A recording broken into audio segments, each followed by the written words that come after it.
बिलावल साहब, मेरा सवाल आपसे भी है और मौलाना साहब से भी, बल्कि मैडम ही बैठी हैं कि पाकिस्तान में बदकिस्मती से जितनी भी बेशतर हुकूमतें बनी हैं उसमें मिलिट्री एस्टेब्लिशमेंट का हाथ रहा है। मिलिट्री एस्टेब्लिशमेंट का पाकिस्तान में हुकूमतें बनाने और तोड़ने में हाथ रहा है।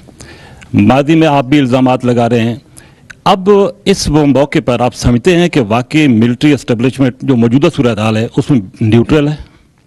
हम समझते हैं कि ये आपने देखा है जब अदम एतमाद का तहरीक ले आया गया और उसके खिलाफ साबिक वज़ीर आज़म और उनका टीम ने गैर आईनी स्टेप्स उठाए, आइन शिकनी की, तो पूरा पाकिस्तान को नज़र आ रहा था कि जो माजी में हमारे इदारे एक मुतनाज़ा रोल अपना रहे थे, उनका कोशिश था कि वो एपॉलिटिकल रहें और वो ट्रांजिशन करे। ट्रांजिशन क्या? ट्रांजिशन मुतनाज़ा रोल से लेके एक आईनी रोल तक।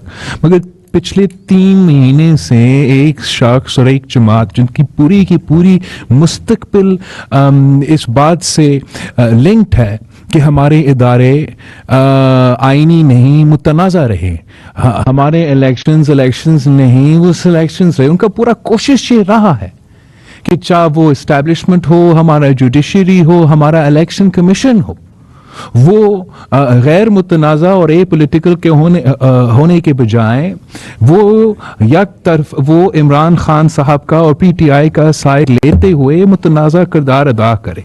और यहाँ आपके सामने जो सारी जमातें हैं, ये हमारा आज का नहीं, ये हमारा मुसलसल एक स्ट्रगल है कि पाकिस्तान में असल जमहूरियत हो। और उसके लिए एक जो बेसिक प्रिंसिपल है वो ये है कि हमारे सारे इदारे अपने दायरे में रह के काम करें। और जो अब मैं आपके सामने बैठा हूँ, मैंने ये फर्स्ट हैंड हमें नहीं पता है मगर हमें बताया जा रहा है कि the highest court in the land ने ये फैसला किया है कि जो पिटिशनर्स है वो अपने कोर्ट में नहीं आ सकते हैं। इससे एक अच्छा पैगाम नहीं जाता। जब एक हमारा अदालतें ये फैसला करते हैं कि आइन के मुताबिक चीफ मिनिस्टर का इलेक्शन इस तरीके से होगा, और जब वो नताइज खान साहब के खिलाफ निकलता है, तो फिर ऐसे लगता है कि वो एक बार फिर हमारे आइन में तब्दीलियां ले आना चाह रहे हैं। तो इससे ये पैगाम जाते हैं कि आइनी गैर मुतनाज़ा ए पॉलिटिकल रोल के बजाय एक बार फिर उनको घसीटा जा रहा है कि वो एक मुतनाज़ा गैर जमहूरी और गैर आइनी फैसले ले, कदम उठाए। और यही वजह है कि आपके सामने पाकिस्तान के सारे जमातें खड़े होकर एक ही मुतालबा कर रहे हैं कि नो इफ्स नो बट्स, हमें फुल कोर्ट बेंच इसलिए चाहिए ताकि पाकिस्तान का आइन को, पाकिस्तान के इदारे को, पाकिस्तान का अदलिया को वो तहफ़्फ़ुज़ रहे कि जब इतने सारे जजेस बैठे होंगे तो पूरा कौम का एतमाद उन पे होगा और उनका जो भी फैसला होगा, जो भी उनका फैसला होगा वो इसको गैर मुतनाज़े तरीके से न्यूट्रल एक फैसला लगेगा। अगर वो एक मनपसंद का चंद अफराद का बेंच बनेगा, पूरा ऑपोजिशन को बैन करेंगे, पूरा मीडिया को बैन करेंगे और खुद बैठ के अपने फैसले सुनाएंगे, तो उससे मेरा ख्याल में फिर से ये तासुर आएगा कि हमारे इदारे न्यूट्रल नहीं, किसी के सहूलतकार बन के काम कर रहे हैं।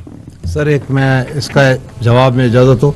सर, आपने सवाल किया कि इदारे मुदाखलत कर रहे हैं। मैं आपसे सवाल कर रहा हूँ, वाकई 18 में किया था, नहीं किया था? मैं आपकी बात कर रहा हूं। नहीं, 18 में था, अब है पता नहीं, आपको भी पता होगा। सर, आप भी सवाल ऐसा आपने किया कि जैसे मतलब ये है कि वो हैं, आप समझ रहे हैं अभी मौजूदा सूरत में। ये 18 में भी तो इलेक्शन हुए, अगर इलेक्शन ने ठीक करना था तो 18 वाले इलेक्शन से तो बेहतर इलेक्शन कोई था ही नहीं मेरा ख्याल पाकिस्तान के लिए। तो क्या इलेक्शन से आपको क्या है कि इलेक्शन से सब कुछ ठीक हो जाएगा? इसी से हमने निकलना है कि इलेक्शन अपने टाइम पे होंगे, सिस्टम से होंगे, जैसे भी होगी। लूड़ी लंगड़ा सिस्टम, यही आपके पास सिस्टम है जहाँ पर मार्शल लॉ है। वो कौम ने फैसला करना है, जहाँ पर कर दे फैसला मार्शल लॉ, हम भी आराम करें। अभी रात को नींदें भी हमारी आराम, मौसम भी खराब, इधर आके एक्सप्लेनेशन भी दे रहे हैं। हालात कोर्ट के ये हैं कि अब अजीब फैसला है कि हम अंदर नहीं जा सकते कोर्ट में। मैं अल्लाह रहम करे इस मुल्क पे। तो फिर हम सारे अपने सरदार बना रहे हैं, दस्तार कर रहे हैं और बस जंग की तरफ चले जाएंगे जी। शुक्रिया जी।